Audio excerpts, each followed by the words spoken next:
Please welcome to the stage, Mike Zakarian.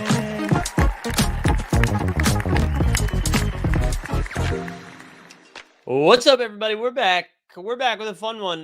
This is going to be the first time we've done this show. We're going to do like a weekly Sorare strategy show. The goal is to bring on a different person every time to talk a little bit, whether it's about a specific Sorare aspect that they've been attacking in a certain way, just to get some other opinions and thoughts on the show instead of it's just me telling you what to do every time. But a couple of housekeeping things, like obviously like the stream. If this is your first time here, subscribe to Team Hold. We do a ton of different content. And today we'll be talking about Sorare. Tonight, I know I'd mentioned if you tuned into the morning show that we would have the 89 Cavs tonight. It is back to tomorrow. We're going to do a post-trade deadline special. That'll be at 7 o'clock.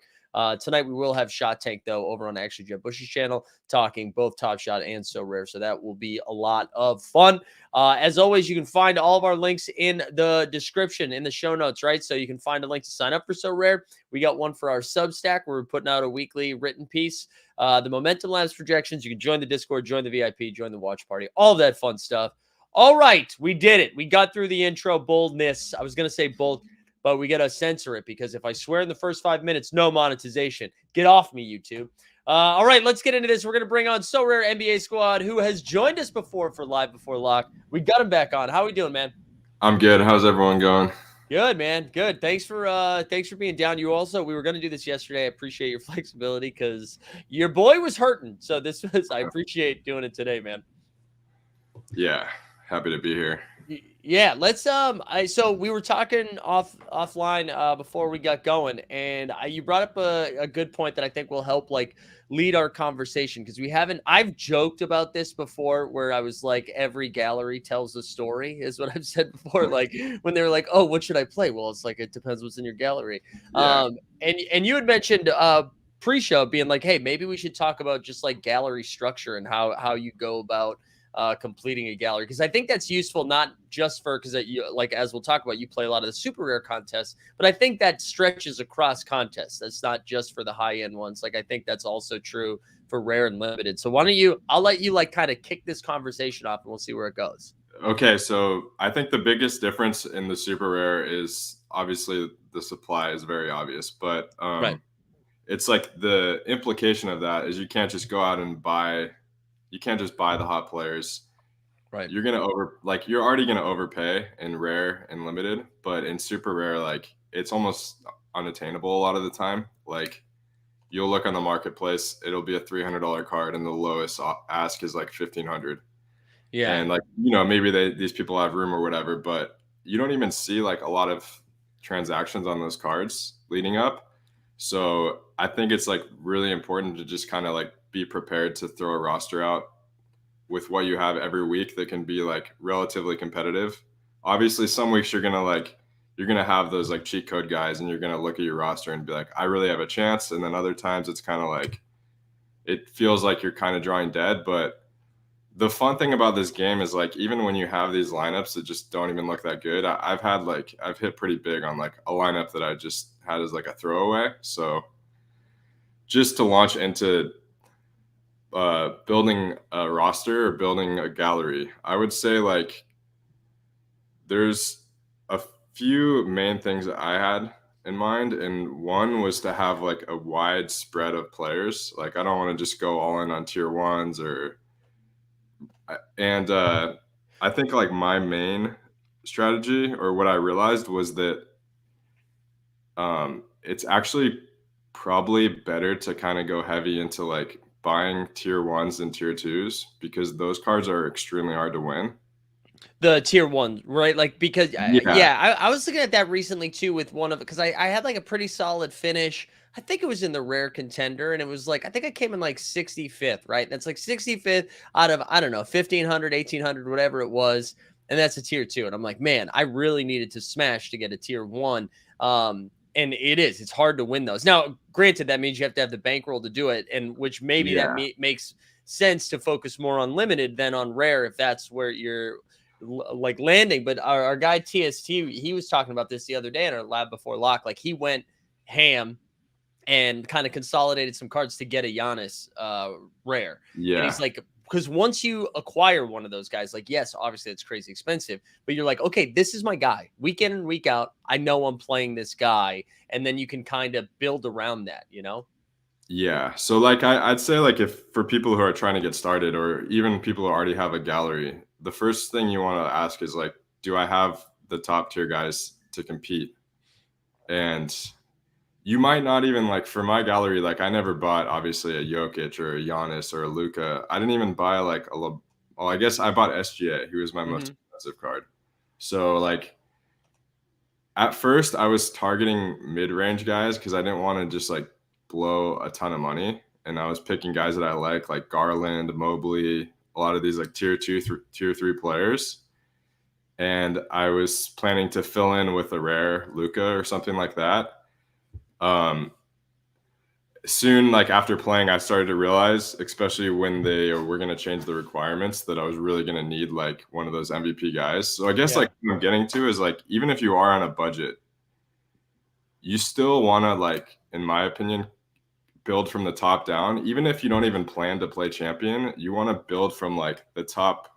Like, let's say you only plan on playing contender.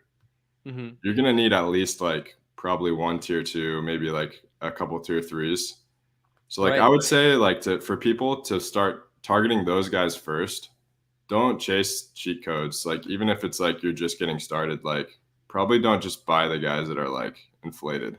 Yeah, the cheat codes one, man, it's such like it's such a pain in the ass. And I get it, right? And like when we run into a game week like the one we ran into this week, right? Where Cam Thomas, this one's crazy. Yeah, I mean Edmund Sumner kind of flamed out in the second game, but the first game had a great game. And then even like Jaden Hardy, right? Like all of those guys smashed. So when you see the results of that, you're gonna be like, okay, I need to do this every week. Like if I don't have that guy, but I was like, we ran pure this week with value. Like that usually is not the case. And another example of that we can use to like counter it is Watford, right? Like Watford seemed like he was a cheat code this week, and maybe he is. He's still got one more game he plays tonight, but I think he dropped 11 in game one. And if you had just overextended your bankroll a little bit to grab somebody like that, it's not great. Like you're better off just when you like you were saying, have a lineup that's ready to go week in and week out. And then if you run hot, you then have the option of like, I can just sell off this value piece and I can put that towards like a better champion type play. Yeah. Or you can play it and then hope you get like you hit the lottery and get a tier one out of it. And that's another thing is like, I think there's a lot of value in like winning a lot of tier threes and just selling them and buying a tier one or something eventually. It's not, you don't just have to win the tier one in the contest.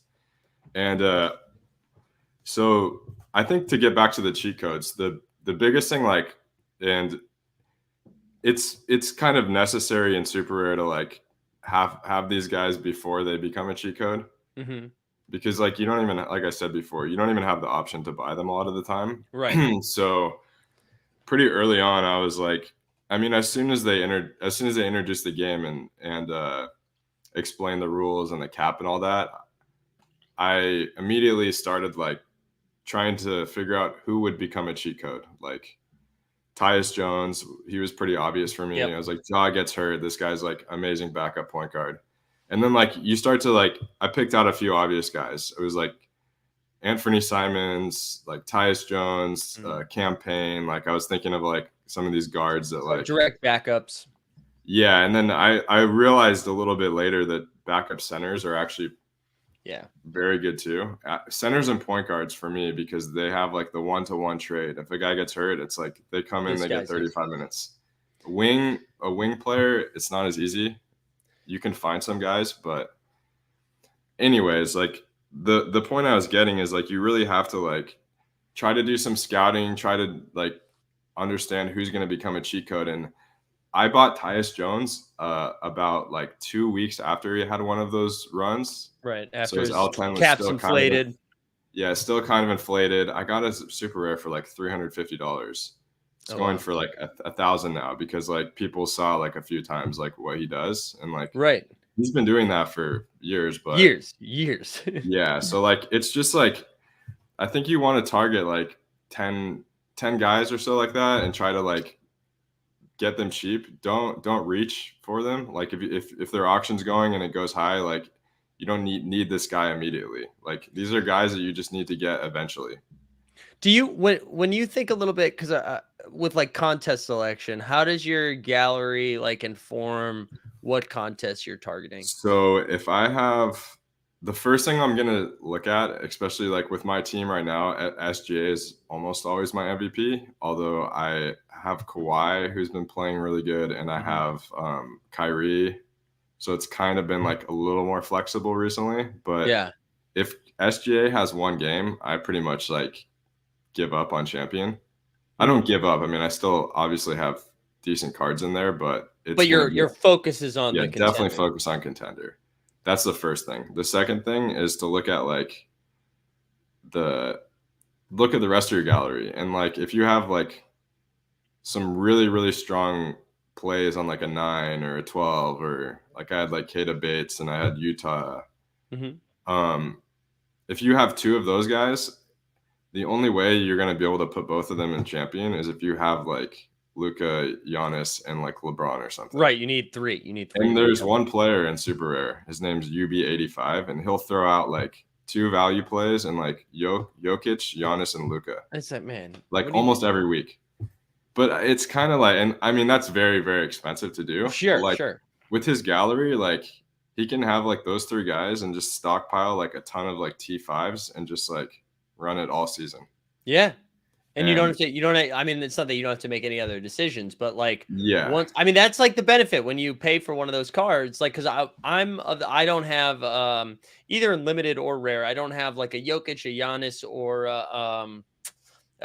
Luka, right? Luka, Jokic. Yeah. I don't have any of the 3, or Tatum. I'll throw Tatum in that category too.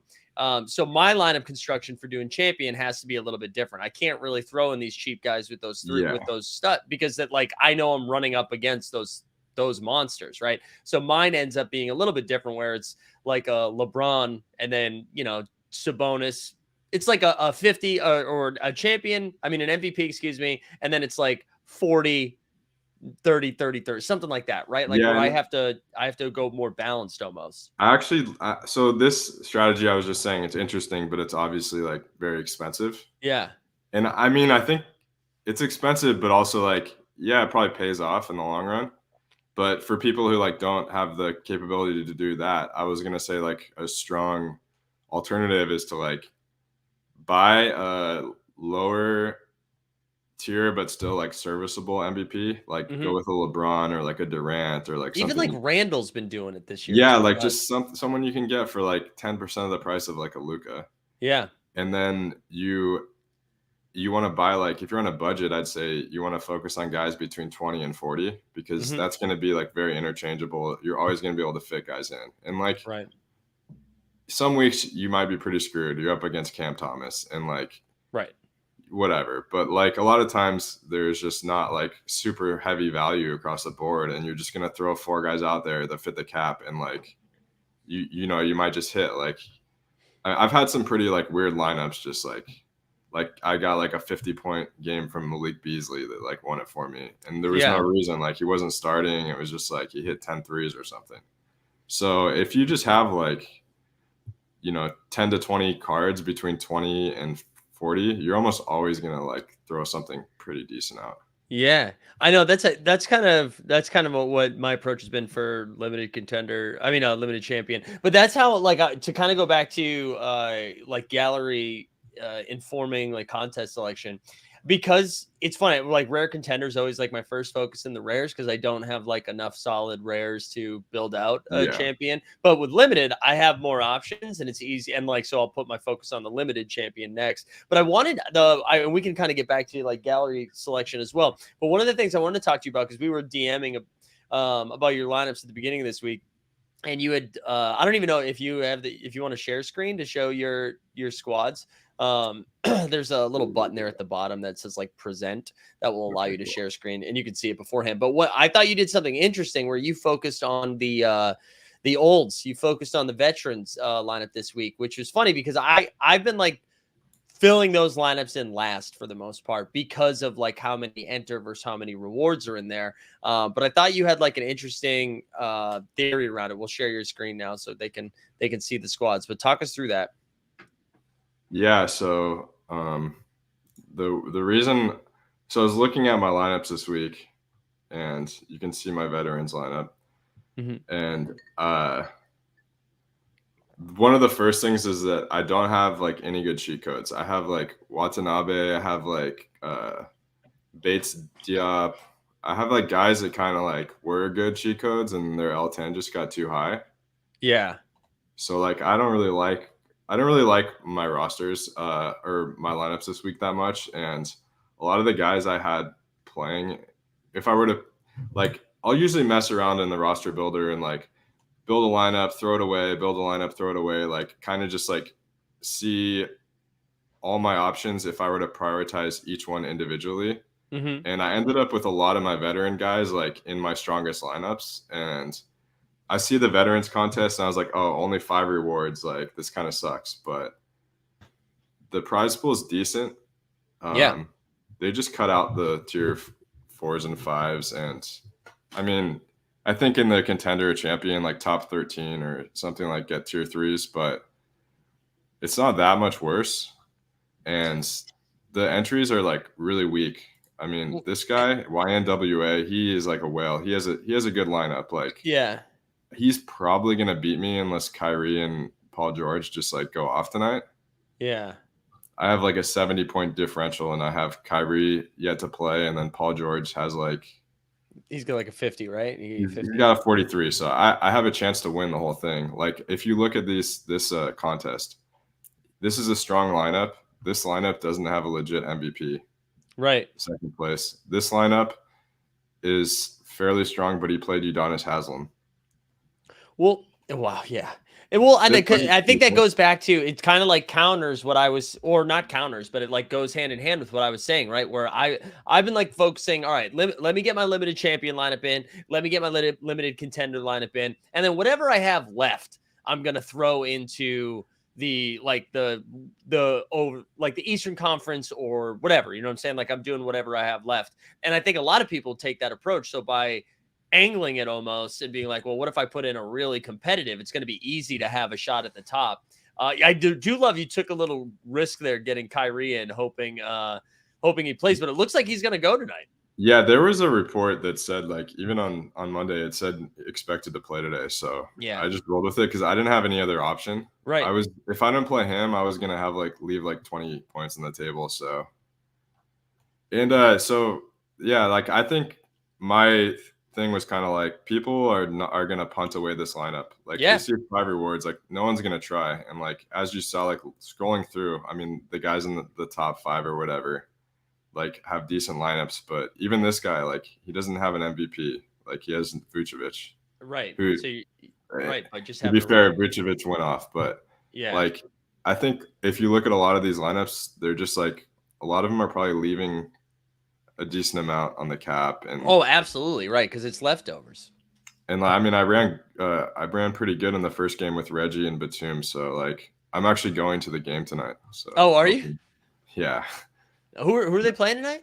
It's all 5 of my guys. It's the Mavs and Clippers. Oh, that's gonna be great. That's gonna be fun to watch. But that is gonna be great.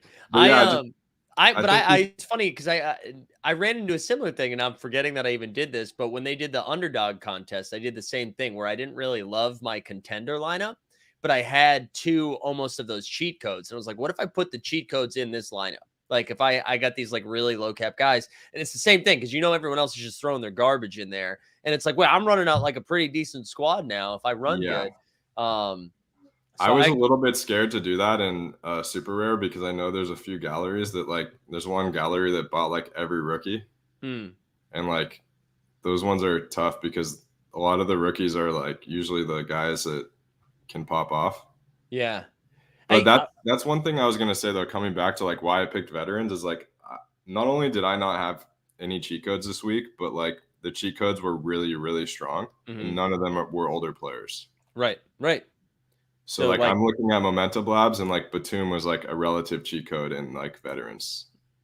Yeah. And I think it goes back to, again, like we were joking, every gallery tells a story, but like truly, like the cards that you have should dictate what contests you prioritize first. And that could change week to week. So like it's important to have an understanding of like what the contests are and what your cards are and how not only it relates to your lineup building, but how other teams are constructing their lineups. And if again, the Cam this week is almost an outlier because of how many dudes went off, but knowing that you're like, okay, I don't have any of these cheat codes, so I'm gonna be super far behind in these contender contests and champion contests. So how can I make up ground elsewhere? And the funny thing, you say like every gallery tells a story. The reason I even have like all these Clippers guys is we were looking. So I split my account with two friends, and one of them, he is on the football side, so he's been like helping a decent amount, and he was like talking about like stacking and like in football, and I think it's a lot different in basketball, but it still has like applications. And we're looking at like what teams to go for kind of, and this was kind of like a risky play, but we looked at the schedule, and the Clippers had like a bunch of 3-game weeks in the first half of the season. And like just speculating that might be an advantage, and then like maybe the stacking, we just went out and bought like a lot of Clippers players. They were also cheap. Well, and I wanted to talk about stacking a little bit too, because I think when you hear stacking, most people are like, oh, well, you stack because it's a good game environment, so there's multiple opportunities for these guys to go off. But I actually think like for the Clippers specifically in this stacking, you're almost just hoping like, oh, they got 3 games this week. There's no way these dudes play all 3 games. And so yeah, that's a big thing too. Right. So like, especially picking a team like this, which is funny because again, even when you brought up stacking to me last week, I was like, oh yeah, I guess if they're like playing the Rockets and 400 points are scored, that's awesome. But I mean, I think it applies in the NBA almost more like just hoping it's a back-to-back. Like you can play Steph, Clay, and Jordan Poole, and then you're like, okay, well, if it's a back-to-back, Clay's definitely not going to play. Maybe Steph sits too, and you get ceiling Jordan Poole. Yeah, I even had like one week where I got like a blowout from OKC, and like Jalen Williams scored like 30 fantasy points in the fourth quarter, and then like SGA the next game went off, and I like shipped a pretty good reward. Yeah. I don't think we're seeing a lot of that either. Like I mean, I guess I haven't been reviewing a ton of lineups, but I don't hear a lot of discussion around stacking. I only in football. I see some pairs of guys for sure. Like people, especially for cheat codes, because like you get a team that's like really hurting, and then like they got like these 2 lower guys that are both going to be like pretty good plays. I did it with the Mavericks this week with Josh Green and Jaden Hardy, and I was just like, whatever, they're going to play like 50 minutes, so just give it to them. So the interesting thing about like the Clippers on like a back-to-back or a 3-game week is like it was kind of confusing at first to figure out who to play. So like Batum, for example, he's one of those guys that actually plays better when the starters are in. Right. And then like Terrence Mann is very much different. Norman Powell kind of in between. Like if Paul George goes down, like he becomes pretty sick. Yeah. And even him, like when everyone's healthy, he can just like go off. That's what I love about Norman Powell is like, because he's actually, someone brought this up about DeRozan. I was on a stream the other night where like DeRozan will get you 50, but he'll also give you a couple of 20s. So it'll keep like his L10 in cap. Norman Powell's like that too, where he'll get you he'll get you like 34 real life points off the bench in like 20 Yeah. minutes. But then the next game he'll go like 0 for 6 and he won't get you any points. So it keeps his L10 in check. Yeah, and then like Reggie Jackson, I mean, he's been tough this season, He has been although tough. he's kind of been playing better recently with John Wall out. I thought he would be better because like John Wall is missing the back-to-backs, but I don't know. Yeah. He's like kind of disappointing, but I like having his card. The L10s come down a lot. I saw Evo Dreamer put a question in here, and I think I get what he's saying, but I'm excited to have you answer this. But you said if you win a reward in the veteran competition, then you more than likely would have won a better reward in the other competitions. No, that's and I definitely think, not true. yeah, I get what you're saying because the rewards seem like they're better in the other competitions because there's more of them, and but the difference here is that lineup. Like, yeah, you go ahead. I'll let you take over. Yeah, I mean, you can see this lineup is 315, 300, and we still have 2 days left. Right. Like I'm expecting if I can hit, let me look at my leaderboard here. If I can beat this guy tonight and hit 260, like he's gonna have a tough time catching me. Right. He got Ish Smith. It was a blowout. He like had some points in the fourth quarter. Bruce Brown got hurt. I mean, he And can Jamal improve Murray this, sat out but too, right? yeah, like he can improve this, but probably not. No. I don't think Clay's gonna improve. No. LeBron's gonna take it easy or rest next game probably. Yeah. We both have Kawhi, and then like he had a pretty good game from Draymond too. So Yeah. it's gonna be tough for me to catch him, but like I think I have a really good chance of getting second or third. And I have a chance of getting first. I mean, I basically need to fade Lillard, who like will improve, and a few people have Lillard, and then Who's that guy that he had that hasn't played yet in that Lillard lineup? Let's see. Oh, it's is that Haslam? I think it was Udonis Haslam. No, it's there's Hayward in this one. Oh, Hayward's in that one. Okay. So it's like I kind of have like this guy. He has 212. I have 186. I mean, I have Kyrie versus Hayward though. So like I'm like Kyrie should give me hopefully a big score tonight with Luke out. I'm a little bit nervous though because I don't know like what they're gonna do. Like I don't know if they're gonna roll him out for like the full 30. I kind of feel like they will though. He's been in the league forever, and it's like he's not gonna like. I don't think Kyrie's the guy that you just like bring in and like, oh, we're gonna give him like 30 minutes the first game because he's new. Well, and it's not like they have this incredible offense that he's going to come in and without Luka, you know what I mean? That he's going to come in and like disrupt that by his presence. If anything, they're happy to have a guard. But then let's say like I imagine it's good for him. Going back to the prize pool, like okay, sure, like wow, okay, veterans, yeah, one tier 1, tier 2, tier 2, tier 3, right? Decent, and then like let's go to champion and see. They give away. I think this is new. I think they were doing top 3 in champion. Interesting. And top 2 in contender, and now contender, it's only first place gets a T1. But how many entrants do we have in the Super Rare Champion? Yeah, we have like 250. 250. Wow. 266. Oh wait, sorry. No, Super Rare Champion 177, contender 266. But not only is there 3.5 times as many entries, but like this number 50 is kind of half these lineups are just complete throwaways. Just dust, right? Like yeah, it's only like 10 to 15 of the lineups have like a legitimate MVP unless you consider like Vucevic, that guy. Well, it's like what you were saying. They're like, okay, I could either put this in a training lineup or I can just YOLO this into the Eastern Conference. Yeah. So you might as well fire it out there. And you're right. So most of those end up being dead. I mean, I didn't even fire like you could do that, but like for me, like rare no cap this week, like I didn't even have Luka, so I played Markkanen as my MVP, and like I wasn't gonna throw like a bunch of 20s out of no cap. I mean, I guess it doesn't even make a difference, but yeah, but it's pride. It's pride. Yeah.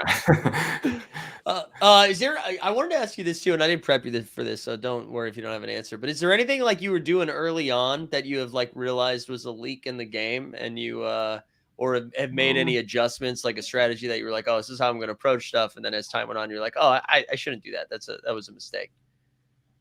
Well, I think one thing is that my friend from the football side kind of like saved me from making some of those blunders, like because he's been playing for a long time, and I think he like kind of like realized like don't overpay for like certain guys just to have one good game week. Right. It's like coming back to like don't chase the cheat codes. And Yeah. then another thing was like I think in the beginning maybe became like a little bit stubborn with like trying to like stack games, or like I'd look at a lineup a certain way and like I get kind of dead set on like trying to fit like these guys in the lineup, even though it didn't really work. And then like I'd miss a lineup that would have won. Yeah. In the beginning, I had like 3 or 4 times where I could have got first place if I just like switched like one guy that I owned. Wow. Tilted. And like it was pretty like brutal because a couple of them were like I had that lineup set and then like I just like scrapped it for something else. One week I had won a Terrence Davis like the week before or something, and then I almost threw him in a lineup just because he was like an 11 and it fit, and like I didn't really expect him to do much, but whatever. And then that instead I like went out and bought someone. Yeah. And then Terrence Davis, like someone got hurt, and like And then he he went had like ham. this 50-point explosion, and I would have won. And then like that. they gave me this reward like 2 weeks ago, and I just like spent like I bought like that was the week I bought Jordan Hall. It was like gosh. a 0. Yeah, like, yeah. And he did good. He had like 7 points on a 0, and I got like a tier 3. Yeah, but yeah, I was reaching to like find some like sick way to like get an edge or whatever. And like, granted, I only paid like $200 for that card, and I still won like something probably more worthwhile. But it just like it's hard to take that as a W when if you're like, man, if I just didn't overthink this, we'd be shipping it right now. Don't be like results oriented. Don't be like, oh, I played this guy like, and I should have played this guy. I would have won. And then like next week you're like, all right, I got to put this guy in. He would have won it for like, it was like if I just started playing Terrence Davis every week. Yeah. You can't just start chasing like a big game. Right. I think like I'm sure after a cheat code goes off, he's played too many times the following game week when he's not the same cheat code.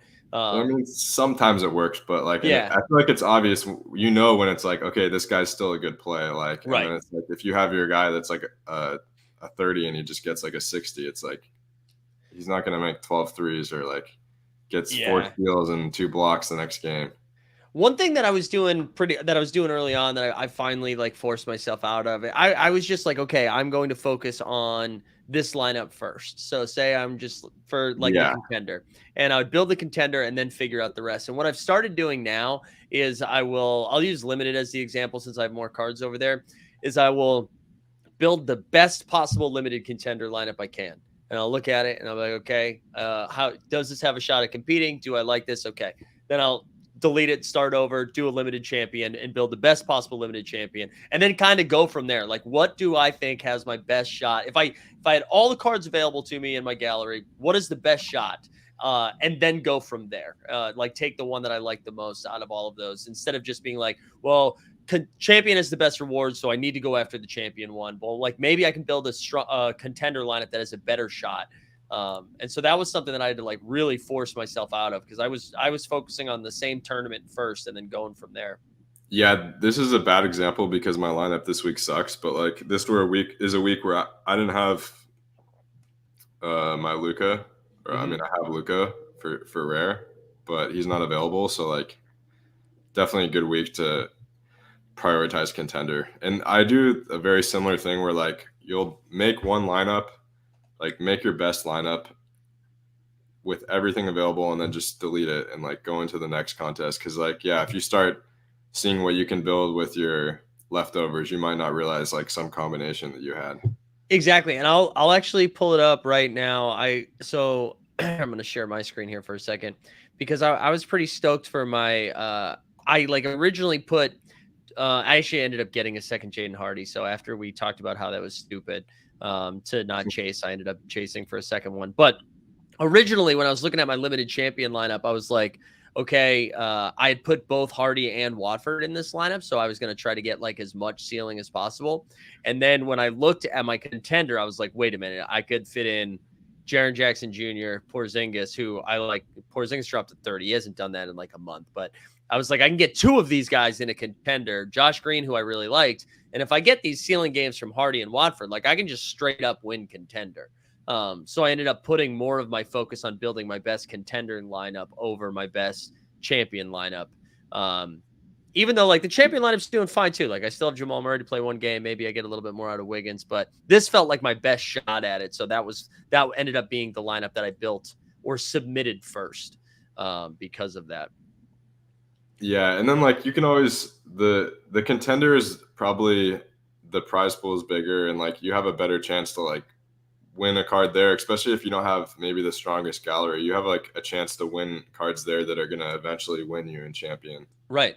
Right. And that's the exact thing that I was thinking about. Like, yeah, it would be sexy to get a rare from a limited champion, right? That would be cool. I would love that. However, what you know would be also cool is getting like a Jokic card. So that way I can just fire that into the champion every time and make building lineups a little bit easier. But I think that's like a common thing. Yeah, Borland was saying he runs into that too. I do think that's a common thing where you build your first lineup and you're like, all right, this is my squad. Let's go on to the next contest. And I think it is important. It might be the best one that you have, but it's important to like have all of your cards as you build each time. So as far as building a lineup too, I think like when you're looking at what you have for the game week and like what direction you want to go, I would suggest always like starting from the bottom of your gallery. Because like when we look at like the spreadsheets on Momentum Labs and stuff, you start at the bottom, like it's going to be a lot more dark green and like strong value plays. Right. So like those are always going to be like kind of the keys to like getting that like locked in, just like EV, like you're that edge, you know, like you got a guy in a 10 who's like really worth 18. Yeah. So you got to look there first because like, yeah, like I said, those are just going to be your strongest plays. And then it comes in where like, if you have a top heavy gallery, like, and you have those like weak guys, then you start to look in like the 20 to 30, the 30 to 40, the 40 to 50 range. And like the 20 to 30 range, those guys they're only popping if they like, yeah, like if there's like an injury where like they're like the guy with like the second or third usage and then like the star is out, or like you're not going to find like super obvious like plays in that range that often. And then like as you get to like 30, 40, 40, 50, it becomes like even more rare. And like for those higher guys, for them to be a cheat code, you need like them to be slumping really hard. You need them to be coming off like a minutes restriction or something. Yeah. Oh, I was just like your Luke is a great example, right? Where he like played 5 minutes in one game. Then there was another game where actually this most recent game where he got hurt, he still put up like 31 real life points in like 20 minutes or something stupid like that. But then you have like his 70s come off the board, and now you get 2 subpar performances on there. Now you get like Luke at like 45 or 4, whatever his cap is right now. Yeah. So for those like higher like players to go up in value, you need like Garland, you need Mitchell to be out, or like there's just like it's not as easy. So you build from the bottom, and then you hope you have like a Garland with Mitchell out, or you hope you have like Kyrie with Durant out, or Kawhi Leonard coming back from like playing 25 minutes a game, or like Paul George right now, he's at 37. And so there's those guys are just like in that range. I feel like you want to just like own enough guys that, and it gets expensive. So like you might not have that option, but in that case, you're probably firing contender more often when you have cheat codes, or yeah, I don't know. I also think too, like there's game weeks where the guys at the bottom, like the ones in the dark green, we don't have those like super smashes, right? Where it's like, oh, he's going to cap a 6 and a projection of 24. Like sometimes the best one is like a cap of 8, a projection of 10 or something like that, right? We don't always get those smashes. And in that case, like those weeks are always fun to me because I feel like they end up being lower scoring, but that's where you have to find, like you live in that 18 to 26 range of like, instead of getting a high end guy with a low end guy, we're like, all right, we're just going to thread the needle in the middle for a little bit. So it's fun how the projections sometimes play out what kind of strategies applied. And then like in those weeks, I feel like you kind of just go for people that, or in general, I think when you want to like think about who you want to buy, I don't know if you like use Sorare data much, but you know, like the SO5, like if you want to like pull that up for someone. Yeah, hold on one second. I can do it too. Yeah, actually, if you have it a little bit more handy. See what we got. Okay. Here we go. Okay to share screen now? Yeah, go for it. All right, cool. So I'm gonna pull up Kyrie. So Kyrie, like you look at a guy like this and like look at his spread of scores. It's like insane. Like Wow. he has his bottom floor and then he has like so Wow. like if you go for like guys like this, you're just gonna like you're gonna have a chance to win during those weeks. Like Can you pull up DeRozan too? Because I feel like I've heard that one yeah, used let's as do an example a DeRozan. couple of times, but I know he's like I think this week he put up a 30 something or whatever, but like his chart's usually all over the place too, I think. Yeah, like it's crazy. And Yeah. then the other thing that's just like a really important number is this fantasy, whatever, this points Point per per minute minute. thing. Like you guys have talked about this before. Because like if you look at that stat, like and you sort by this, you're gonna end up like looking at all the guys that have been winning contests for people. Yeah. Like even I'm trying to think who are some players that have been like not like necessarily cheat codes who like coming off the bench, but who do you think are guys that have just like won game weeks just because they're like in the mid range and they have a huge game? I was gonna say Montrezl Harrell, but he wasn't really in the mid range. He was a lower There's end guy. definitely some guys. I'm trying to. I bet Brandon Clark's done it before. I know he's coming off a bunch of crappy games, but he's usually priced in like the high teens, low 20s, and we've seen him spike a few times. Here, I'll show you. I'll go with like. Speaking of the Grizzlies, trash player, but Oh yeah, yeah. actually, I met Dylan Brooks before. Oh, did you really? Yeah, Oh, look he was at doing that. some. Yeah, like I mean, right now he's been kind of bad, but then like Yeah. through this run, like I don't know. I don't know if I guess you can look at like how they got there too. Like some of these games, that's like an important thing. Like let's look at this 58-point game. Like I'll It's a check 31 real the life game one. log. I think it's like right here. So first off, like someone was hurt. Yeah. Okay, Ja and Bane were out.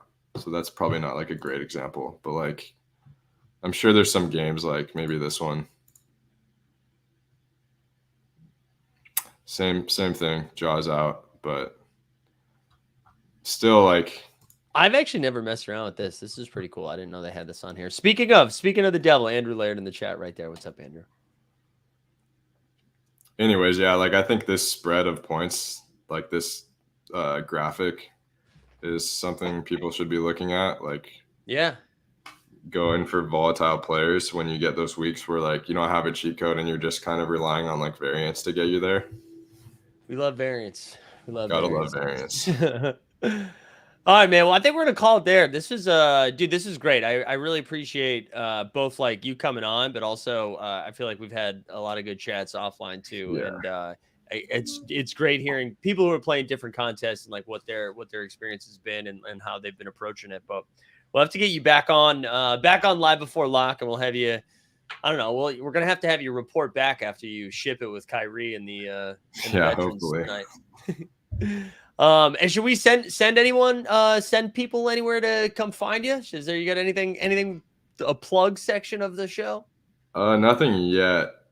I'll let you know. I think I'm probably gonna start making some videos, Hell but yeah. I haven't got to it yet. So once I like start getting some stuff out, I'll start pumping the channel. Awesome. Well, dope, man. Thanks for doing this. And for everyone that was tuning in, we're going to start doing this I think it's going to be every Wednesday at 1:30. We got our man Billy Jackson is going to be lined up next week to take us through his little optimizer. That sounded so condescending, his little optimizer. It's a nice optimizer. I'm sure it's normal size. Yeah, dude, thank you again for coming on, man. Excited to do this again, and good luck tonight. Thanks. All right, we out.